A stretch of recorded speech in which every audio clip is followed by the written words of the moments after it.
दोस्तों नमस्कार। आप सबके YouTube चैनल में आप सबका स्वागत है। दोस्तों आज हम चर्चा करेंगे कि कैसे हम केवल उदाहरणों को देखकर ही अलंकारों को समझ सकते हैं।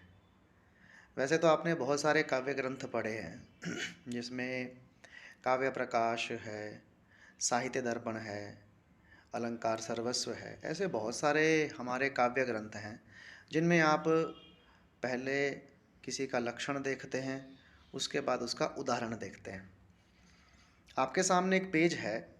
इस पेज में ना बहुत सारे एग्जाम्पल दे रखे हैं और एग्जाम्पल भी लगभग उन्हीं शब्दों से युक्त हैं जो सब में कॉमन है। इसमें दो ही शब्द मुख्य रूप से आपको मिलेंगे, चंद्र और मुख। लेकिन उन शब्दों का प्रयोग कैसे हुआ है उसको देखकर लगभग आप बहुत सारे अलंकारों को समझ पाएंगे कि अगर इन्हीं शब्दों को लेकर हम अलंकारों में एग्जाम्पल्स में यूज़ करते हैं तो किस प्रकार से आप उनकी पहचान कर सकते हैं। ठीक है, तो आइए थोड़ा इसकी वीडियो की स्टार्टिंग करते हैं। तो देखिए सबसे पहले आपके सामने जो शब्द यहाँ पर है वो है चंद्र इव मुखम इति सादृश्य वर्णनम तावद उपमा। दोस्तों इसमें चंद्र इव मुखम दे रखा है तो चंद्रम इव मुखम भी आप कह सकते हो। वैसे चंद्र इव मुखम ही बेटर है। तो चंद्र इव मुखम इति सादृश्य वर्णनम तावद उपमा। तो इसमें क्या है, इस अलंकार को और आगे जो भी आपके अलंकार आएंगे इन सब अलंकारों में दोस्तों एक बात का ध्यान रखना, आपको दो चीज़ें समझनी होगी। एक आपको याद करना है उपमान और दूसरा समझना है आपको उपमेय। अब ये उपमान क्या है, उपमेय क्या है वो समझ लीजिए पहले। जो आपका उपमेय है, उपमेय होता है जी जिसकी विशेषता बताई जाती है, और उपमान वो होता है जो विशेषता बताता है। इसका मतलब जो विशेषण है वो उपमान है, जो विशेष्य है वो आपका उपमेय होता है। ठीक है, तो आपके सामने जो एग्जाम्पल है इसमें दिया हुआ है चंद्र इव मुखम, चंद्रमा के समान मुख। तो विशेषता किसकी बताई गई, मुख की विशेषता बताई गई है कि वो चंद्रमा के समान है। तो चंद्र की मुख के समान क्या की गई भाई, यहाँ पे समानता की गई है, तुलना की गई है। इसीलिए यहाँ पे क्या लिखा हुआ है, सादृश्य वर्णनम, सादृश्यता का वर्णन किया गया है। इसीलिए यहाँ पे कौन सा अलंकार है, उपमा अलंकार होता है। ठीक है, अब यहाँ पर एक चीज़ देखना दोस्तों कि आपका उपमान आगे है और उपमेय आपका पीछे है और बीच में इव आया है। इस बात को थोड़ा गौर करना, आगे एक चीज़ और ऐसी आएगी जिसमें आपको मैं थोड़ा अंतर बता पाऊँगा। तो यहाँ पे उपमा हो गया। तो उपमा अलंकार में क्या होता है भाई, वैसे चार चीज़ें होती हैं। उपमान होता है, उपमेय होता है, साधारण धर्म होता है, वाचक शब्द होता है।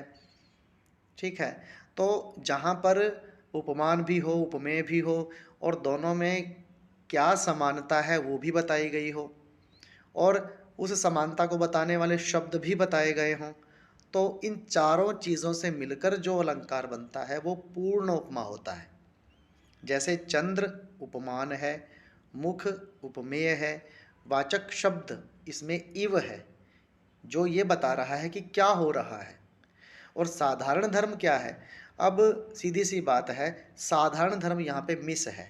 चंद्रमा सुंदर है, मुख भी सुंदर है, तो वो सुंदर शब्द यहाँ पे लुप्त है। इसलिए हम यहाँ पर कह सकते हैं कि यहाँ पर एक चीज़ की कमी है।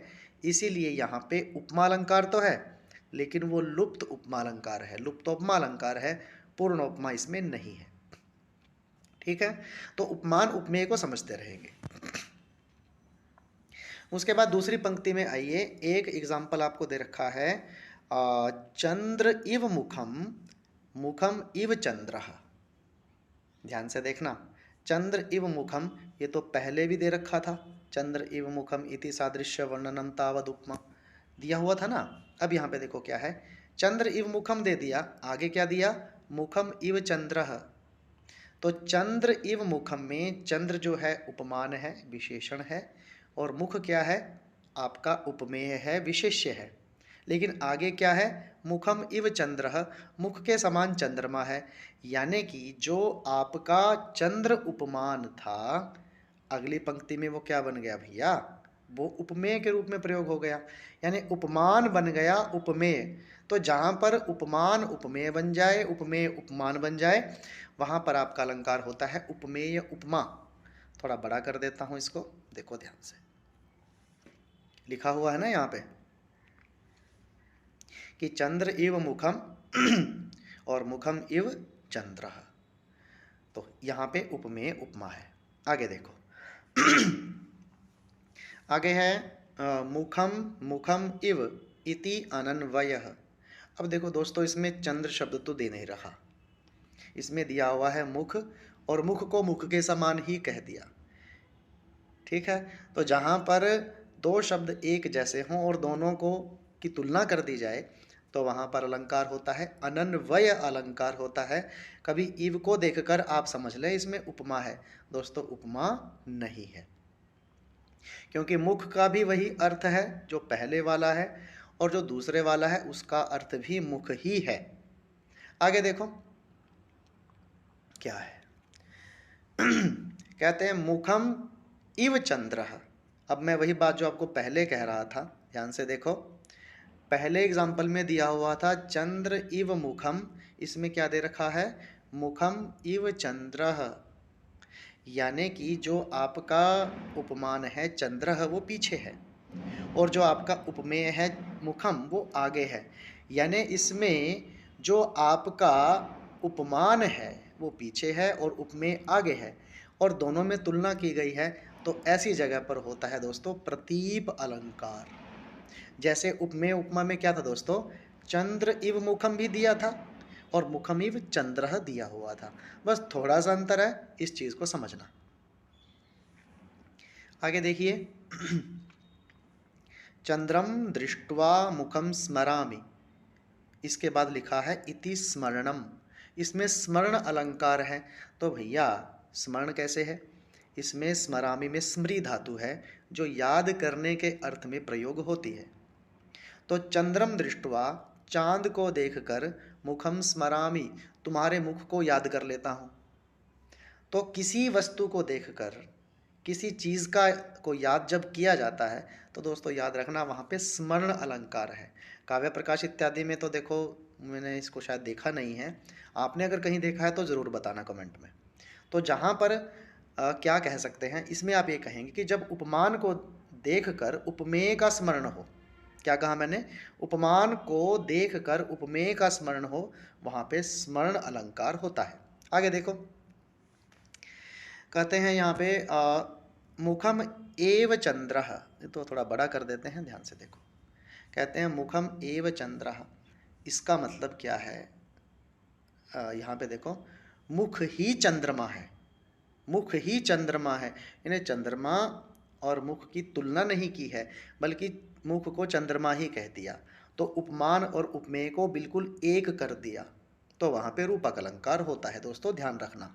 आगे देखिए कहते हैं मुख चंद्रेण तापः शाम्यति, मुख चंद्रेण, अब मुख चंद्र शब्द में रूपक है क्योंकि मुख और चंद्र इकट्ठे आ गए, तो मुख रूपी चंद्रमा से क्या हो रहा है, तापः शाम्यति, ताप का शमन हो रहा है। अब चंद्रमा क्या करता है दोस्तों, ध्यान से देखिए, दिन में सूर्य चमकते हैं, गर्मी कर देते हैं ना सूर्य देव जो हैं, और उसकी गर्मी को रात को चंद्रमा जी क्या करते हैं, समाप्त कर देते हैं, ठंडा कर देते हैं माहौल को। तो चंद्रेण तापः शाम्यति, जैसे चांद से क्या होता है भाई, ताप का शमन होता है, उसी प्रकार मुख तापः शाम्यति, तुम्हारा जो मुख है मेरे ताप को, मेरी गर्मी को, मेरे इंतजार का शमन कर देता है। तो इसीलिए कौन सा अलंकार है, परिणाम है। यहाँ पर चंद्र ताप का शमन करता है, मुख ताप का शमन कर रहा है, तो कहीं ना कहीं एक परिणाम निकल के सामने आ रहा है, शमन होना। ठीक है, वैसे तो मुख चंद्र में रूपक है, लेकिन मुख क्या कर रहा है, ताप है शाम्यति, मेरे जो संताप है उसको दूर कर रहा है, इसीलिए यहाँ पे परिणाम अलंकार है। आगे देखिए आगे है जी किम इदम मुखम उत आहो चंद्र, ध्यान से देखना, किम मैंने क्या, इदम मैंने यह, मुखम मुख है, उत मैंने और, आहो मैंने यह चंद्र, क्या ये मुख है या यह चंद्रमा है। अब हिंदी को देखते ही आपको लगेगा कि आप क्लियर नहीं कर पा रहे कि ये मुख है या फिर ये चंद्रमा है। देखो मुख और चंद्र तो दोबारा से फिर से दे रखे हैं, तो एक तरीके से संदेह का निर्माण हो रहा है ना किम शब्द से। इसीलिए दोस्तों अलंकार कौन सा है? संदेह अलंकार है। आगे देखिए, कहते हैं चंद्र इति चकोराः त्वन्मुखम अनुधावन्ति। ध्यान से देखना क्या कहते हैं। चंद्र इति चकोराः, चांद को चकोर क्या करते हैं? अनुधावंती, उसका अनुसरण करते हैं। चांद को चकोर क्या करता है? अनुसरण करता है। उसी प्रकार त्वन्मुखम, तुम्हारे मुख का भी अनुसरण करता है।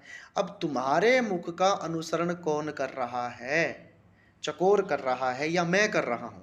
देखो गड़बड़ यहां पर ये है कि डायरेक्ट बात तो निकलती है कि चंद्र इति चकोरः और पीछे लगा दो क्रिया अनुधावंती।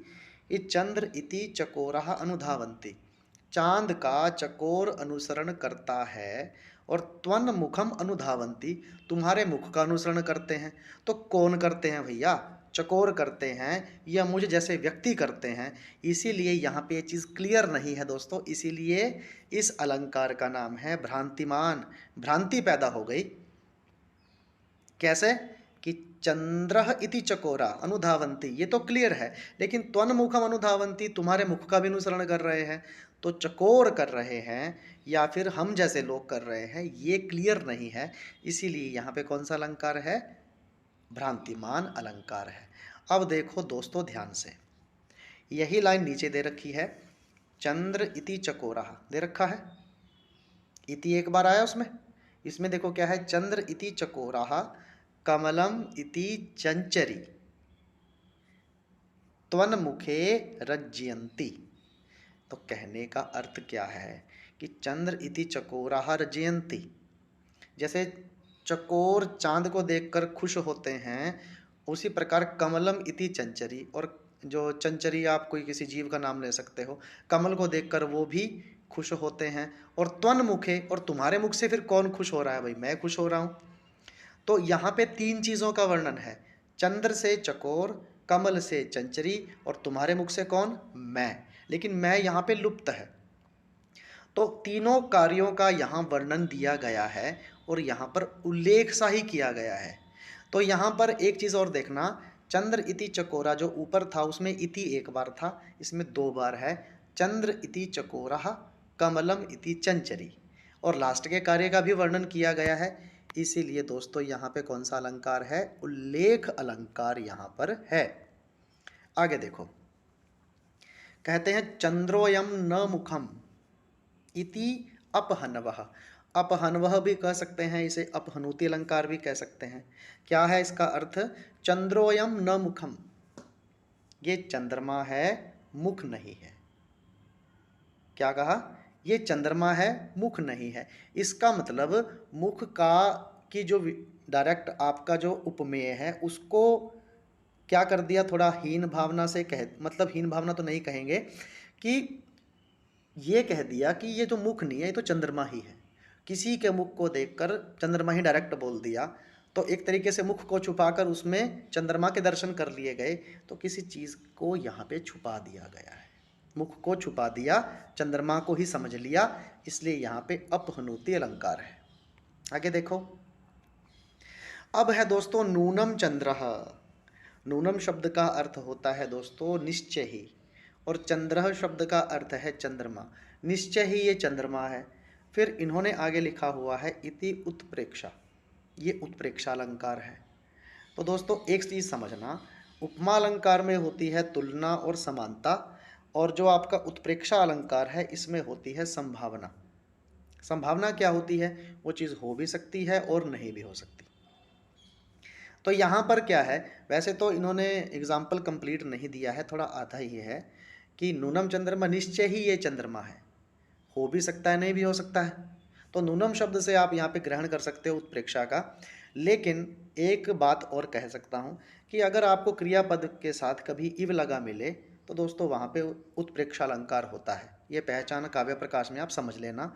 जैसे एक एग्जाम्पल आता है लिम्पति इव तमोअंगानि वर्षति इव अंजनम नभः, जो कि एक प्रकरण ग्रंथ है जिसका नाम है मृच्छकटिकम, उसमें से लिया गया है।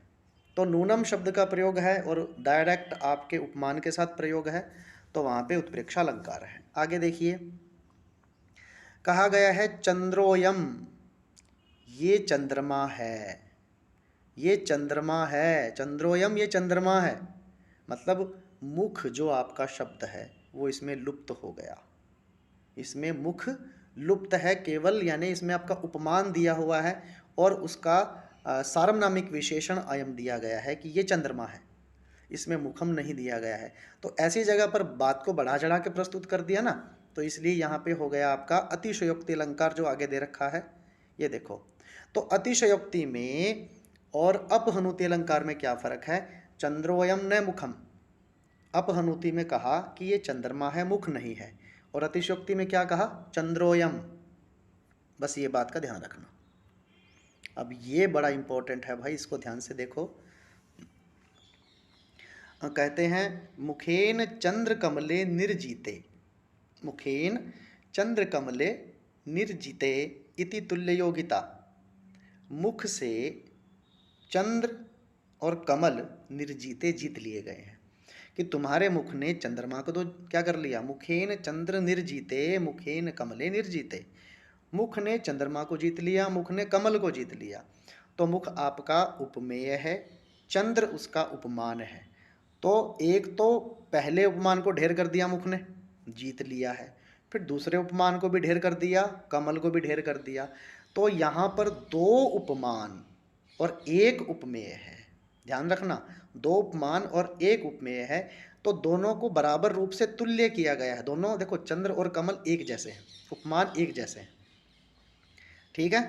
तो उसके बाद उपमेय एक है, दोनों को यहाँ पे तुलना करने की कोशिश की जा रही है कि मुख ने चंद्रमा को जीता है और दूसरा मुख ने कमल को जीता है। तो तुल्य योगिता अलंकार इसीलिए यहाँ पर होता है क्योंकि दोनों उपमानों में तुल्य बल है। आगे देखो, निशी शब्द है, निशी चंद्रः त्वन्मुखम च हृष्यति, इसको ध्यान से देखना। निशी शब्द होता है रात, निशी चंद्रः हृष्यति, रात का हरण चंद्रमा कर लेता है, और त्वन्मुखम च हृष्यति, और तुम्हारा मुख हरण कर लेता है। अब किसका हरण कर लेता है भाई? मेरे मन का हरण कर लेता है ना, ठीक है। तो हम ये बात बीच में ऐड कर सकते हैं। तो इसीलिए अब चंद्रमा रात को क्या करता है? एक लौ देता है, चांदनी देता है, जिससे रात क्या होती है भाई? हरण हो जाती है और रोशनी एक तरीके से हो जाती है। और तुम्हारा मन भी मेरे जीवन का जो अंधेरा है उसको दूर कर देता है। तो इसलिए यहाँ पर कौन सा, इसमें किस चीज़ के दर्शन किस में हो रहे हैं? कि चंद्रमा में दर्शन हो रहे हैं मुख के, ठीक है, और रात रूपी जो मेरा मन है उसके दर्शन इसमें हो रहे हैं। तो इसलिए यहाँ पे दीपक अलंकार बनता है। तो यहाँ पर चीज़ देखने की यही है। आगे देखो भाई, त्वन्मुख एव अहम रज्यामि चंद्र एव चकोरो रज्यते, थोड़ा छोटा कर देता हूँ, ध्यान से देखना, अब दिखेगा। त्वन्मुख तुम्हारा जो मुख है, एव ही अहम रज्यामि मुझे हर्षित कर देता है, तुम्हारा मुख ही मुझे हर्षित कर देता है। चंद्र एव चकोरो रज्यते, जैसे चांद चकोर को खुश कर देता है, तुम्हारा मुख मुझे खुश कर देता है, चांद चकोर को खुश कर देता है। इसी प्रकार दोनों में तुलनाएं की गई हैं। तुम्हारा मुख जैसे मुझे खुश कर देता है वैसे ही चांद चकोर को खुश कर देता है। लेकिन एक चीज़ देखने की ये है कि उपमान आदि की जो वस्तु है, जिसके साथ तुलना की गई है वो बाद में है और जिसकी की गई है वो पहले है। तो एक वस्तु में दूसरी वस्तु की उपमा की गई है, प्रति वस्तु उपमा है, लेकिन दोनों का जो कार्य है वो सेम हो रहा है। जैसे त्वन्मुख एव अहम रज्यामि, तुम्हारा मुख मुझे खुश कर देता है, ऐसे ही चंद्र एव चकोरो रजते, जैसे चंद्रमा चकोर को खुश कर देता है। बट इसकी पहचान कैसे करोगे दोस्तों? इसमें एव शब्द का प्रयोग दो बार है। जैसे त्वन्मुख एव अहम रज्यामि, एक बार एव आ गया, और आगे क्या है? चंद्र एव चकोरो रज्यते, दो बार दिया है। तो इसकी पहचान आप ऐसे कर सकते हैं। आगे देखो जी, दिवि चंद्रो भुवि त्वन्मुखम, ठीक है। अब इसमें टाइम की बात की गई है, एक प्लेस की बात की गई है। दिवि चंद्र, द्युलोक में चंद्रमा, और भुवि धरती पर त्वन्मुखम तुम्हारा मुख। द्युलोक में चंद्रमा, धरती पर तुम्हारा मुख। एक तरीके से क्या किया गया है, यहाँ पर एक बात को एग्जाम्पल देके समझाया गया है कि द्युलोक में, वैसे तो देखिए आकाश में सूर्य चंद्रमा भी चमकते हैं, सूर्य भी चमकते हैं, तो दिवी चंद्र, दिवी का मतलब द्युलोक भी हो सकता है, दिवी का मतलब दिन भी हो सकता है, कि दिन में चंद्रमा और भुवि त्वन्मुखम, तो धरती पर तुम्हारा चेहरा, दोनों क्या है भाई, एक जैसे हैं। तो दृष्टांत अलंकार इसीलिए है क्योंकि उदाहरण देकर बात को समझाया गया है। अब इसमें इव इत्यादि का प्रयोग बिल्कुल भी नहीं है। आगे देखो, बड़ा आसान सा अलंकार है, देखो आगे कहते हैं मुखम चंद्र श्रियम बिभर्ति। ध्यान से देखना इसको। अब आपको दोस्तों बताया था कि मुख शब्द आपका क्या है, वो एक उपमेय है, चंद्र जो है आपका उपमान है, और बिभर्ति मैंने धारण करता है। किसको धारण करता है? श्रिय, श्रिय होती है चांदनी, सौंदर्य इत्यादि आप कह सकते हैं। तो मुखम जो मुख है, चंद्र श्रियम विभर्ति, चांद की चांदनी को धारण करता है। अब यहाँ पे जो उपमान है चंद्र, उसकी जो भावाचक संज्ञा है श्री है, उसकी चांदनी दे रखी है, उसका विशेषण दे रखा है, लेकिन मुख का कोई विशेषण नहीं दिया है। मुख का विशेषण चंद्रमा, चंद्रमा का विशेषण चांदनी, विभर्ति मैंने धारण करता है। इसीलिए यहाँ पे निदर्शन अलंकार है कि जहाँ पर उपमेय दिया हो, उपमान दिया हो, लेकिन उपमान का विशेषण भी दिया हो साथ में, तो वहाँ पे निदर्शन अलंकार होता है। आगे देखो, निष्कलंकम मुखम चंद्रात अतिरिच्यते। निष्कलंकम मुखम चंद्रात अतिरिच्यते। निष्कलंक जो मुख है वो चांद से भी बढ़कर है। अतिरिच्य क्या होता है? उससे बढ़कर हो गया। तो वैसे चंद्रमा में कलंक होता है। वैसे तो निष्कलंक जो है वो कभी चंद्रमा हो ही नहीं सकता, लेकिन इन्होंने यहाँ पे क्या किया कि उपमान जो चंद्रमा है, चंद्रमा से भी बढ़कर किसको बताया भैया? निष्कलंक त्वन्मुखम, तुम्हारा जो निष्कलंक मुख है वो चंद्रमा से भी बढ़कर है। तो बात को थोड़ा अलग कर दिया, उल्टा कर दिया ना, इसीलिए यहाँ पे व्यतिरेक बात हो गई। इसीलिए यहाँ पे व्यतिरेक अलंकार है कि जो उपमान है, उपमान की तुलना तो आप कर रहे हो उपमेय के साथ, लेकिन उपमेय को जब उपमान से भी ज़्यादा बढ़ा चढ़ाकर प्रस्तुत कर दिया जाए और जो कमी उपमान में है उपमेय में ना हो, तो वहाँ पर व्यतिरेक अलंकार होता है। आगे देखो, त्वन्मुखेन समम चंद्रो निशासु हृष्यति। त्वन्मुखेन तुम्हारे मुख से, समम चंद्र निशासु हृष्यति, समम मैंने उसके समान, निशासु चंद्र हृष्यति, रातों में चांद जैसे हरण कर लेता है, निशाओं का रात का हरण चांद कर लेता है, उसी प्रकार त्वन्मुखेन समम, तुम्हारे मुख से मेरा भी जो मन की रात है उसका हरण हो गया है। तो ऐसा ही एग्जाम्पल पीछे आया था भाई, जैसे त्वन्मुखम एव अहम रज्जामि चंद्र वाला था ना एग्जाम्पल, जिसमें हमने प्रतिवस्तु उपमा अलंकार कहा था। लेकिन इसमें दोस्तों देखना, इसमें त्वन्मुख के साथ तृतीय विभक्ति का प्रयोग है, त्वन्मुखेन सह, सह शब्द यहाँ पर लुप्त है। तुम्हारे मुख के साथ हृष्यति, मेरे मन का हरण हो जाता है, समम चंद्रो निशासु, जिस प्रकार चंद्रमा के आने पर, चंद्रमा के आने पर कैसे रात का हरण हो जाता है, उसी के समान काम हो रहा है। तो दोस्तों समम को देखकर उपमा मत समझना, यहाँ पे सह शब्द की का यहाँ पर लोप है, इसीलिए तृतीया के साथ वैसे ही सह साकम सार्धम का प्रयोग होता है ना, तो इसीलिए यहाँ पे कौन सा अलंकार है? सह उक्ति अलंकार है। आगे देखो भाई, मुखम नेत्रांक रुचिरम स्मित ज्योत्सना उपशोभितम, मैंने टुकड़े करके कहा है इसको। तो यहाँ पर क्या है, मुखम शब्द आपको पता है उपमेय है, मुख पर क्या है? नेत्र भी है, नेत्रांक है, नेत्र बड़े सुंदर हैं, रुचिरम हैं, स्मित, स्मित होती है सुंदर सी मुस्कान है, ज्योत्सना के समान है, उपशोभितम बड़ी सुंदर लग रही है। तो यहाँ पर मुख जो है, मुख पर नेत्र हैं, बड़े सुंदर हैं, हंसी बड़ी सुंदर है, बड़ी अच्छी लग रही है। तो उपमेय के बहुत सारे विशेषण दे रखे हैं, उपमान के नहीं। तो उपमान के विशेषण किसमें थे, वो बात मुझे बताना कमेंट में, कि जहाँ पर उपमान के विशेषण होते हैं तो कौन सा अलंकार होता है, और कहाँ पर उपमान का विशेषण दिया होता है और अकेला उपमेय होता है, वहाँ पे कौन सा अलंकार होता है। तो यहाँ पर कहा है उपमेय के बहुत सारे इन्होंने विशेषण दे रखे हैं, समासबद्ध हैं, और किसी में विभक्ति का प्रयोग नहीं है, ला, ठीक है। तो इसीलिए यहाँ पे कौन सा अलंकार है भैया? केवल नेत्रांक रुचिरम में है, स्मित ज्योत्सना उपशोभितम में लास्ट में है, बीच में नहीं है। स्मित ज्योत्सना और उपशोभितम में केवल संधि हुई है, इसीलिए यहाँ पे समासोक्ति अलंकार है। अब देखो, अब्जेन सदृशम वक्त्रम हरिण आहित शक्तिना। अब इसमें अब्ज जो शब्द है दोस्तों, ये बड़ा आसान सा अलंकार है, इसमें श्लेष अलंकार बनता है। अब्ज का मतलब कमल भी होता है, अब्ज का मतलब पानी में उत्पन्न कुछ भी हो सकता है, अब्ज का मतलब चंद्रमा भी होता है।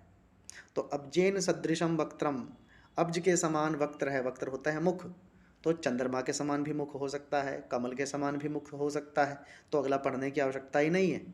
तो अब्ज शब्द एक बार आया है, अर्थ इसके अनेक हैं, इसलिए श्लेष अलंकार इसमें है।